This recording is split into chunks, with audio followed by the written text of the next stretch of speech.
সকলোকে নমস্কাৰ জনাইছোঁ। বিশেষকৈ ফেচবুক ব্যৱহাৰকাৰীসকলৰ বাবে এটা ভাল খবৰ এই মুহূৰ্তত দিব বিচাৰিছোঁ, কাৰণ এতিয়া ফেচবুকত দালাল আৰু প্ৰবঞ্চকে ভৰি পৰিছে।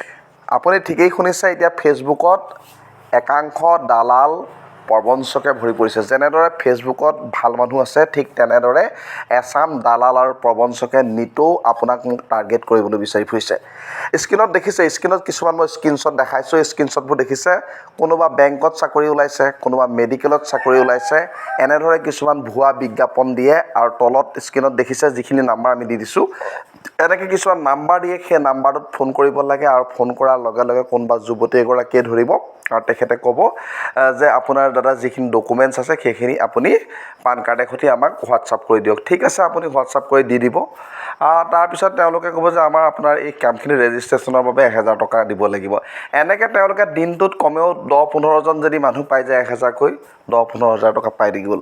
আৰু এনেকৈয়ে ছ'চিয়েল মিডিয়াত ফেচবুকত এনেকৈ স্কেম চলাইছে। আৰু এই স্কেমখিনি চলাবলৈ কিন্তু একাংশ ফেচবুক গ্ৰুপৰ এডমিনে সঁহাৰি জনাইছে।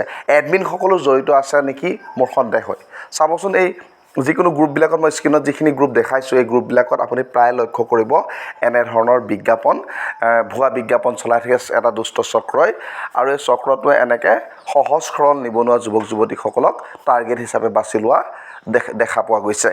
গতিকে অকণমান সাৱধান হওক, এনেকুৱা বিজ্ঞাপন দেখিলে কোনো কাৰণত ভুল নাযাব। কাৰণ SBI হওক, পাঞ্জাৱ নেশ্যনেল বেংক হওক, যিকোনো বেংকত চাকৰি এনেকৈ ফেচবুকত বিজ্ঞাপন নিদিয়ে। কাৰণ সেই বেংকটোৰ যদি প্ৰকৃততে চাকৰি ওলাইছে, তেওঁলোকৰ ৱেবছাইট আছে বা বাতৰি কাকত আছে, বিভিন্ন মাধ্যম আছে, তেনেধৰণে আচলতে বিজ্ঞাপন দিব। গতিকে এনেধৰণৰ ভুৱা বিজ্ঞাপনৰ পৰা আপোনালোক সাৱধানে থাকক বুলি ভিডিঅ'টো বনালোঁ।